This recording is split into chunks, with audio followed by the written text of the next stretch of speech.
इसलिए आज आप चरित्र का ख्याल रखें और बहुत अच्छी शिक्षा है चरित्र की। आज हमारे भारत में सबसे अधिक जो चरित्रवान भारत था, रामचरित्र सुनवे को रसिया, राम लखन सीता मन बसिया, आज हमारा वही भारत चरित्र से गिरता हुआ जा रहा है। हाँ, आजकल के नौजवान बच्चे आज चरित्र का ख्याल नहीं रख रहे हैं। नौजवान पढ़े लिखे बच्चे, जब बड़े बड़े बच्चे, समझदार बच्चे जब पढ़ने के लिए जाते हैं घर छोड़ करके, हॉस्टल इत्यादि में जब वो रहते हैं, कमरों में किराए से जब वो रहते हैं और वहाँ रहकर पढ़ाई करते हैं, तब जानते हो उनकी मेंटलिटी क्या होती है, विचारधारा क्या होती है। तब उनकी विचारधारा बन जाती है कि चलो ये आम बात, आजकल चरित्र का ध्यान ना रखना बच्चों के लिए आम बात बन गई है, आम बात। एक माँ तो मेरे पास रोती रोती आ गई, गुरुजी मैं गांव से शहर आई, इसलिए आई कि मेरी बेटी को, शायद मेरी एक ही बेटी है। एक माँ मेरे पास रोती रोती आई, गुरुजी मेरी एक ही बेटी है, मैं गांव से शहर इसलिए आई थी कि मैं अपनी बेटी को बढ़िया पढ़ाना चाहती थी। गांव में अच्छी शिक्षा नहीं थी, इसलिए शहर आई कि यहाँ बढ़िया पढ़ाऊंगी लिखाऊंगी, बेटी को अच्छा बनाऊंगी, ताकि लोगों को कह सकूं कि देखो मेरी बेटी की तरह तुम भी अपनी बेटी बनाना। पर महाराज जी मेरी बेटी को ना जाने क्या हुआ और मेरी बेटी तो एक लड़के के संग भाग गई, शादी कर ली उन्होंने, कोर्ट मैरिज कर लिया। अब तो मैं मुंह दिखाने के लायक नहीं रही। अब मैं गांव जाऊंगी तो गांव वाले ताने मारेंगे, देखो गांव छोड़कर गई, ये करके आ गई, ये काम कर लिया तुम्हारी बेटी ने। हाँ, ऐसी कितनी घटनाएं मेरे जीवन में मैं देख चुका हूँ। लोग आ करके बताते हैं, रोते हैं, तड़पते हैं। क्या कर सकता हूँ मैं? तो आपसे प्रार्थना कर सकता हूँ कि मैं उन बेटियों से, मैं उन बच्चों से निवेदन कर सकता हूँ कि देखो आप अपनी खुशी के लिए माँ बाप का बसा बसाया घर उजाड़ देते हैं, माँ बाप के जीवन में आग लगा देते हैं। जब लड़की भागी तो जानते हो माँ कहती है, गुरुजी क्या कमी रह गई मेरी परवरिश में, क्या नहीं सोचा था मैंने उस बेटी के लिए। एक बाप ना अपनी बेटी के लिए, सबसे ज्यादा बाप को अपनी बेटी की चिंता होती है।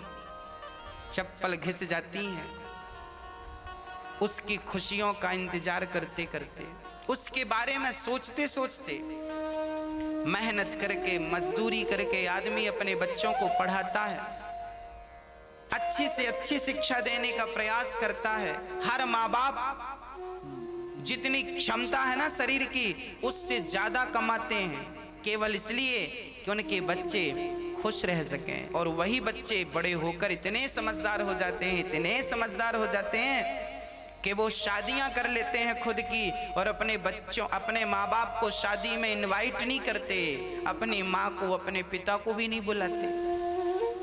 आपका कोई फ्रेंड शादी कर ले और आपको ना बुलाए तो आपको बुरा लग जाता है, मेरे दोस्त ने बुलाया नहीं।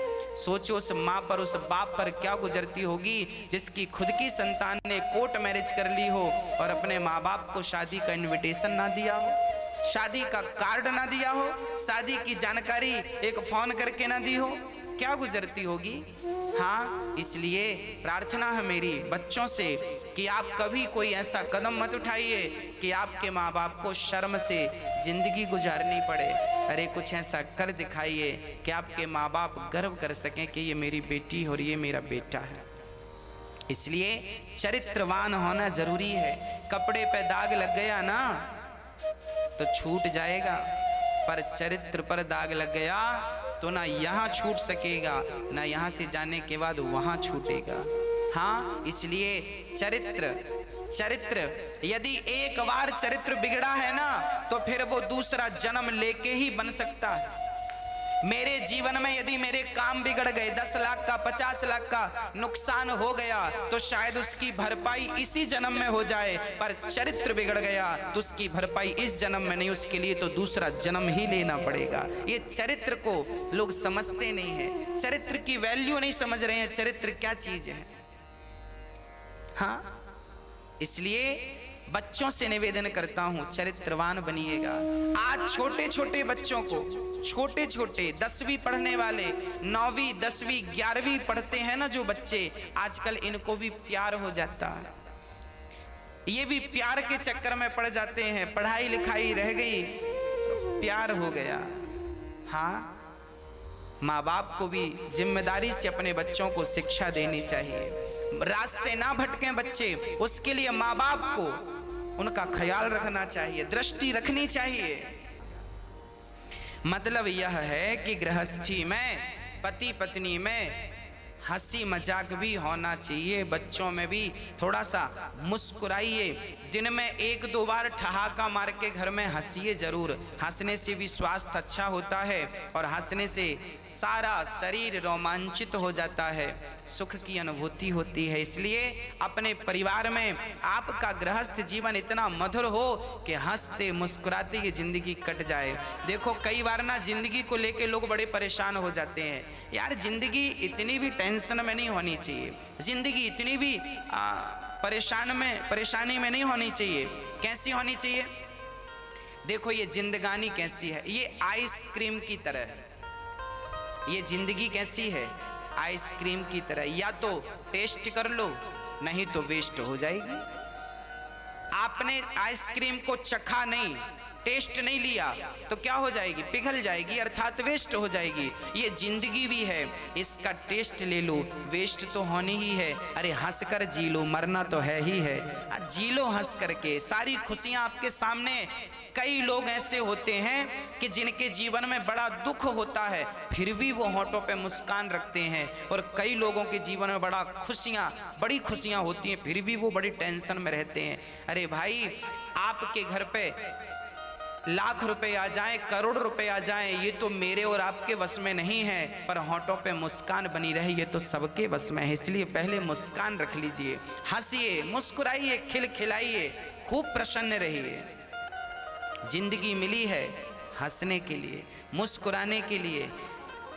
इसलिए अपने घर में हंसा करिए, मुस्कुराया करिए। कुछ ऐसी बातें करो कि आपकी पत्नी को हंसी आवे, आपके पति को हंसी आवे, आपके बच्चों को हंसी आए। कुछ ऐसी वार्ता जरूर घर में किया करो, हमेशा टेंशन वाली बातें मत किया करो।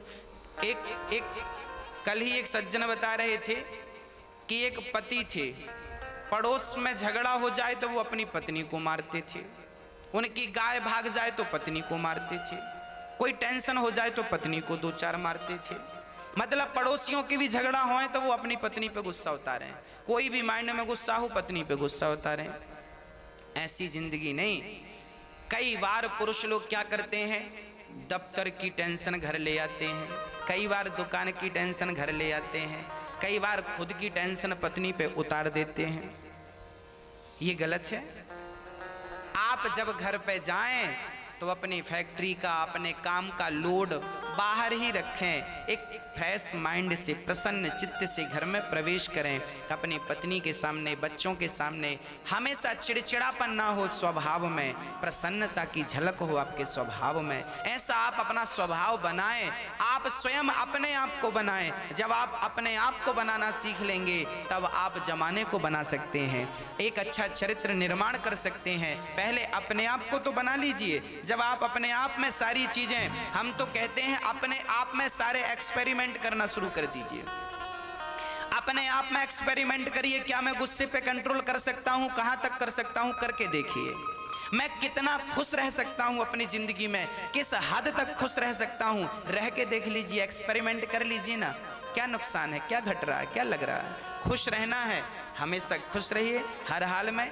बस अपने ऊपर सारे एक्सपेरिमेंट कर लीजिए, खुश रहिए, खुश रहो और खुश रहने दो।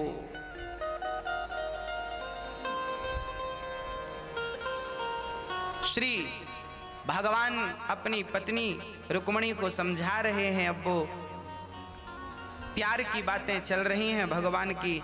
एक दिन भगवान अच्छा, अनिरुद्ध का विवाह चित्रलेखा से संपन्न, चित्रलेखा ने उषा से संपन्न कराया। बाणासुर से भगवान का युद्ध हुआ। राजा नृग की पावन चर्चा है। राजा नृग गायों का दान किए थे, फिर भी गिरगिट बनना पड़ा, क्योंकि उन्होंने एक बार दान दिया एक गाय को, और वो गाय छूटकर उनकी गौशाला में आ गई, और उसी गाय का उन्होंने एक पंडित जी को फिर से दान कर दिया। अर्थात इस कथा से ये संदेशा मिल रहा है कि दान दी हुई वस्तु फिर से दान नहीं करनी चाहिए।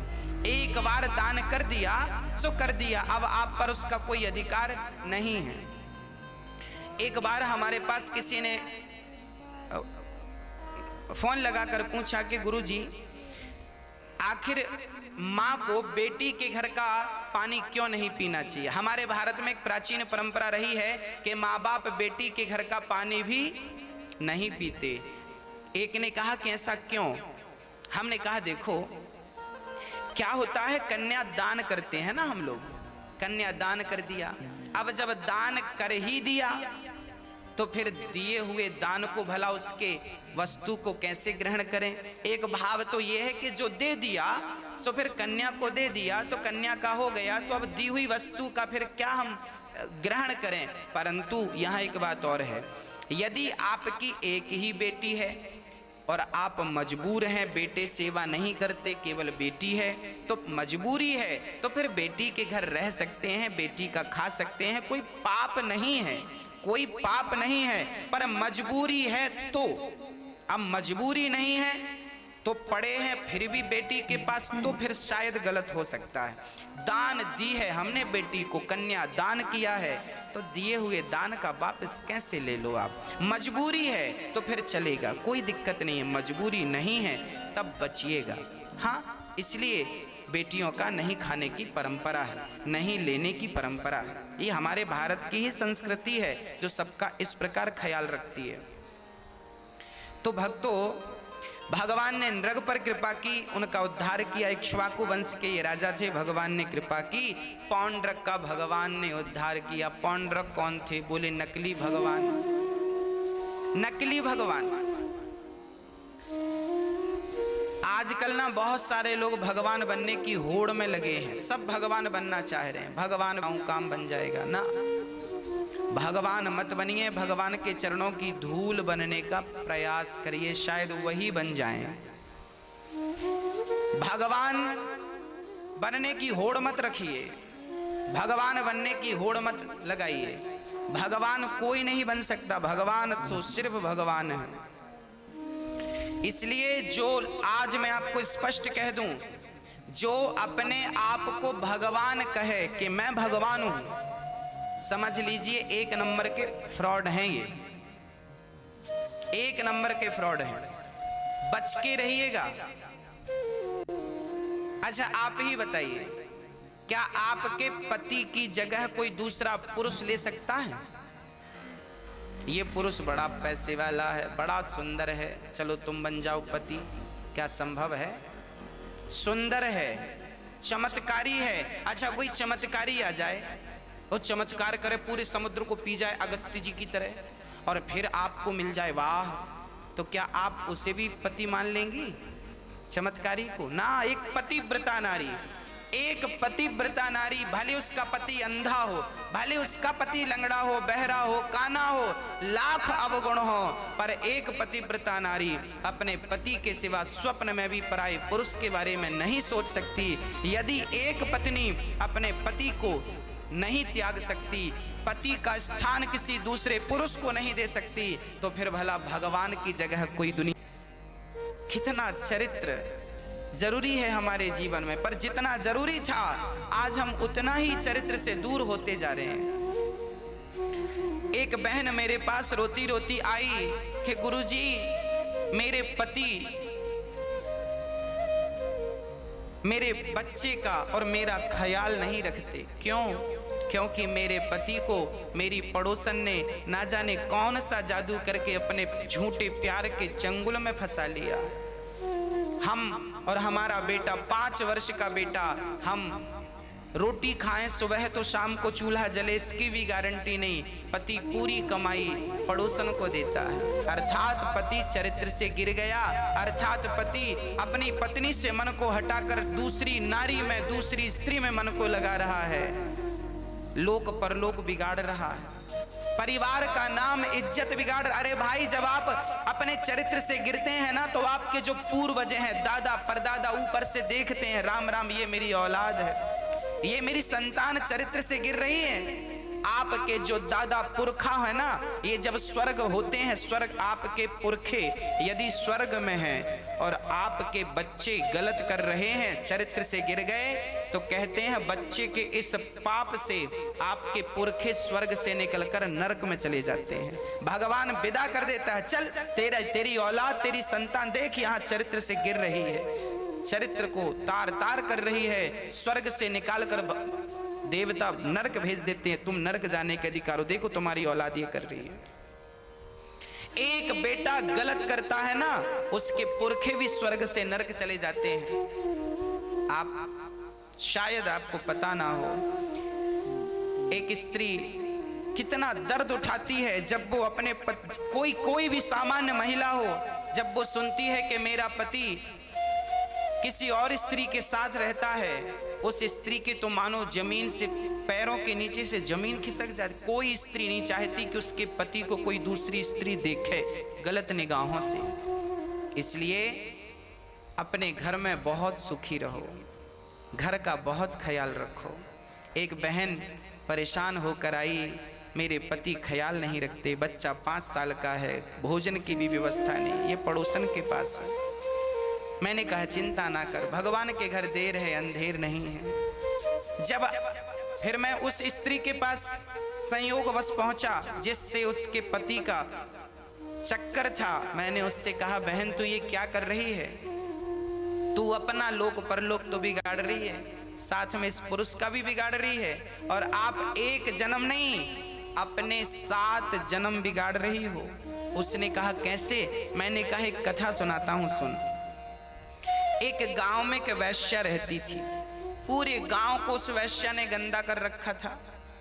संत लोग वहां से निकले तो एक बार गांव के कुछ लोगों ने हाथ जोड़कर एक संत से निवेदन किया कि गुरुदेव आप यहाँ रुक जाइए, ये गांव में एक वैश्या है, पूरे क्षेत्र में इसने गंदगी फैला रखी है, आप रुक करके इसका इलाज कर दीजिए। संत रुक गए, एक संत रुक गए, संत वैश्या की कुटिया, वैश्या के घर के सामने कुटिया बनाई और प्रेम से सवेरे से सीताराम सीताराम सीताराम जपने लगे। अब वैश्या के जो ग्राहक थे वो कुटिया में आने लगे और सब भगवान के भगत होने लगे, सब भजन करने लगे। वैश्या को लगा मेरा तो धंधा चौपट, तो वैश्या ने बाबा की कुटिया पे आग लगवा दी। जाओ अपने यारों से कहा कि कुटिया पे आग लगाओ। बाबा की कुटिया जलने लगी, पर तभी देखना परमात्मा का न्याय। कहते हैं ना भगवान के घर देर हो सकती है, अंधेर नहीं। जब बाबा की कुटिया पे आग लगाई वैश्या ने, तो भगवान की माया देखना, हवा चलने लगी, और हवा चली तो कुटिया की आग उड़ उड़ के वैश्या के घर जाने लगी और वैश्या का घर भी जलने लगा। वैश्या दौड़ी दौड़ी आई, बाबा जी आपने हमारा घर जला दिया। महात्मा ने मुस्कुराते हुए कहा देवी मैंने तेरा घर नहीं, तेरे यार ने मेरा घर जलाया, तो मेरे यार ने तेरा घर जला दिया, हिसाब बराबर।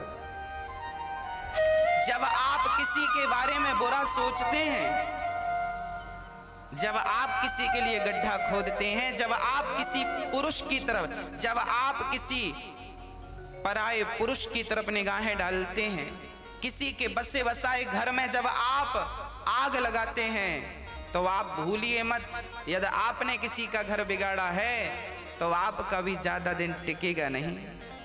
हाँ, ईश्वर सबको देख रहा है, इसलिए आप चरित्र का हर प्रकार से ख्याल रखें। एक बहन का मेरे पास फोन आता है, जो सताई है, परेशान है ना, वो बहनें फोन लगा करके पूछती रहती हैं गुरुदेव हमारा ये संकट है, बताओ कैसे इससे उबरें, कैसे पार लगें। एक बहन का संकट आया, उस बहन ने कहा गुरुजी मेरे पति एक स्त्री के पास रहते हैं, और जानती हो वो स्त्री से जब मैं कहती हूँ क्यों, तूने मेरे पति को क्यों अपने चंगुल में फंसा रखा है? तो जानते हो वो महिला कहती है, मैं तो तेरे पति की राधा हूं।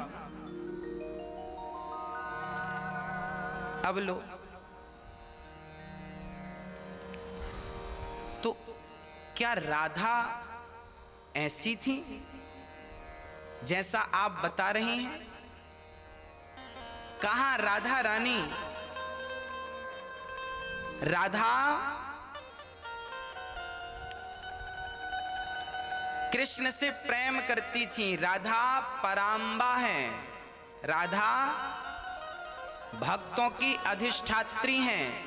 राधा ही कृष्ण तत्व है और कृष्ण तत्व ही राधा है। राधा और कृष्ण दो नहीं हैं। आप राधा को क्या समझते हैं कि राधा कृष्ण की प्रेमिका थी? अरे ना, राधा कृष्ण की पत्नी थी।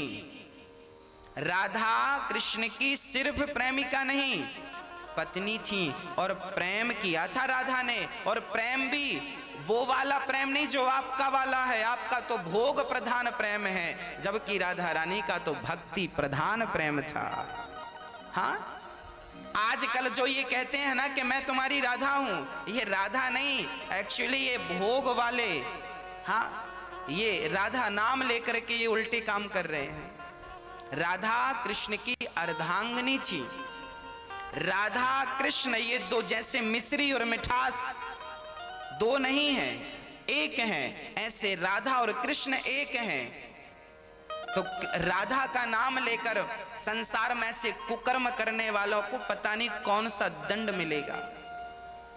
हाँ, मैं तुम्हारी राधा हूं, चूल्हे में जाओ तुम ऐसी राधा हो? हाँ, ऐसी राधा ना।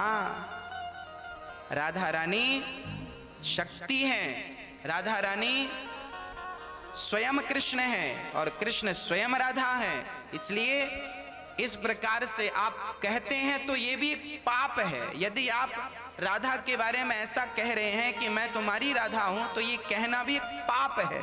हमें ऐसे शब्दों का भी उपयोग नहीं करना चाहिए, फिर भी लोग करते हैं। मेरी प्रार्थना है, हमारी राधा रानी कृष्ण की परम भक्त थी।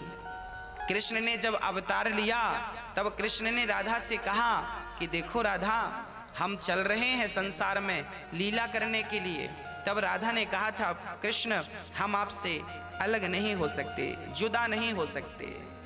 तब कृष्ण ने कहा कि देखो, अलग होकर के हमें लीला तो करनी पड़ेगी। तो कृष्ण ने ही एक राधा का अवतार धारण कर लिया था।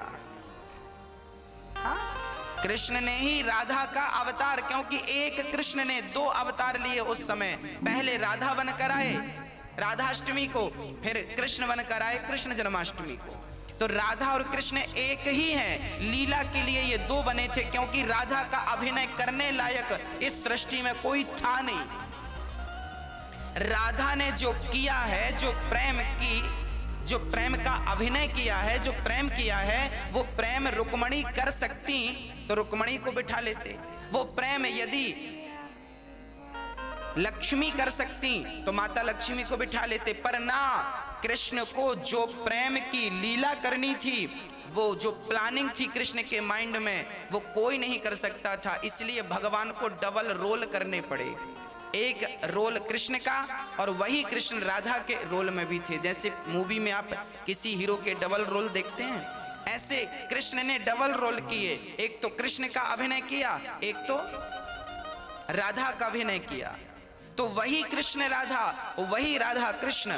तो आप कृष्ण को, आप राधा को कहाँ, उस योगेश्वर को, योगी को कहाँ भोगियों की पाठशाला में लोग उन नाम को घसीटते हैं। हाँ, तो ये भी एक पाप है कि कोई कहे कि मैं तुम्हारी राधा हूं। ये कहना भी एक पाप है। कोई किसी की राधा क्यों बनेगा भाई? क्यों बने किसी की राधा? राधा तो केवल कृष्ण की है, केवल कृष्ण की है।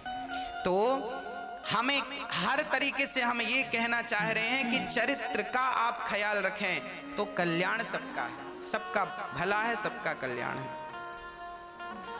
भगवान का जब कलंक लगा भगवान को, भगवान जंगल गए, प्रसेन मरे पड़े थे। जामवंत से 27 दिन तक युद्ध किया। 28वें दिन भगवान जामवंत को युद्ध में पराजित करते हैं और जाम्बवती से विवाह करते हैं। भगवान का दूसरा विवाह जाम्बवती से हुआ, तीसरा विवाह भगवान का सत्यभामा से हुआ, चौथा विवाह भगवान का यमुना महारानी से, पांचवा विवाह भगवान का उज्जैन में मित्रविंदा से हुआ, छठवां विवाह भगवान का 7 बैलों को एक साथ नाच कर नागनजिति से हुआ और 7वां भद्रा से, 8वां विवाह भगवान का लक्ष्मणा से संपन्न हुआ। भौमासुर नाम का उद्धार करके भगवान ने 16,108 कन्याओं से, हाँ 16,100 कन्याओं से भगवान ने विवाह किया। टोटल विवाह हो गए 16,108। हर रानी के 10 बेटा और एक बेटी थी। इतना बड़ा भगवान का परिवार था। एक दिन भगवान की जो गृहस्थी थी ना, बड़ी हंसती मुस्कुराती थी। भगवान कृष्ण बड़े मजाकिया भी थे। भगवान रुक्मणी अम्बा से बड़ा मजाक भी करते थे। एक बार इतना बढ़िया मजाक किया, भगवान ने कहा, रुक्मणी क्या जरूरत थी तुम्हें हमसे विवाह करने की, जब तुम्हारा शिशुपाल से लग गया था, कर लेती वहां। ये बात भगवान तब कह रहे हैं जब वो 10 बच्चों की मां बन गई, और भगवान कह रहे हैं अभी भी कुछ नहीं बिगड़ा, तुम जा सकती हो। हाँ, रुक्मणी अम्बा तो गिर गई जमीन पर, भगवान ने थाम लिया। प्रभु अपने से दूर क्यों कर रहे हैं, कोई अपराध हो गया क्या?